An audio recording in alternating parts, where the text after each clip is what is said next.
The next best predictor of lifetime success is conscientiousness.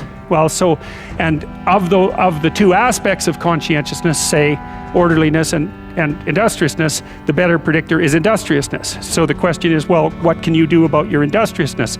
And the answer to that is, well, that's kind of rough too, because there's a strong genetic component. But you can work on micro habits with regards to your conscientiousness. And I think the best micro habits, this is partly to do with this future authoring program processes, I think the best thing you can do with regards to your conscientiousness is to set up some aims for yourself, goals that you actually value. And the future authoring program helps people do that. And basically it does a situational analysis it helps you do a situational analysis of your life more than a psychological analysis, I would say. And so the questions are something like, well, all right, you're going to have to put some effort into your life and you need to be motivated to do that. And so what are the potential sources of motivation? Well, you could think about them in the big five manner. You know, if you're extroverted, you want friends. If you're agreeable, you want an intimate relationship. If you're disagreeable, you want to win competitions. If you're open, you want to engage in creative activity.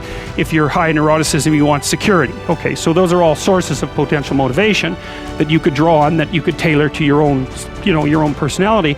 But then there are dimensions that you want to consider your life across. And so we ask people about, well, if you could have your life the way you wanted it in 3 to 5 years, if you were taking care of yourself properly, what would you want from your friendships? What would you want from your intimate relationship? How would you like to structure your family? What do you want for your career?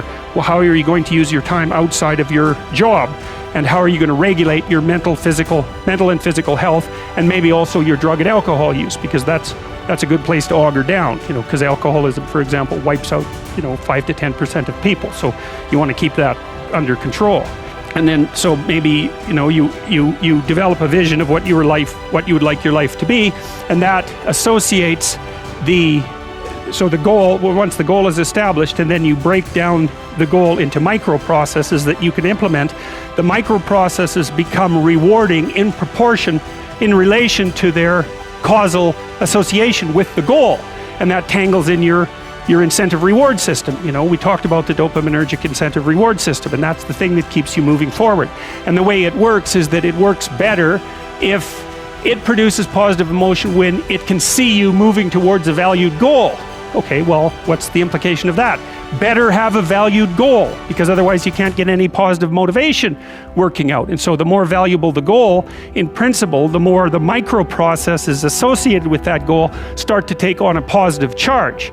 And so what that means is, well, you get up in the morning and you're excited about the day, you're ready to go. And so as far as I can tell, what you do is you specify your long-term ideal.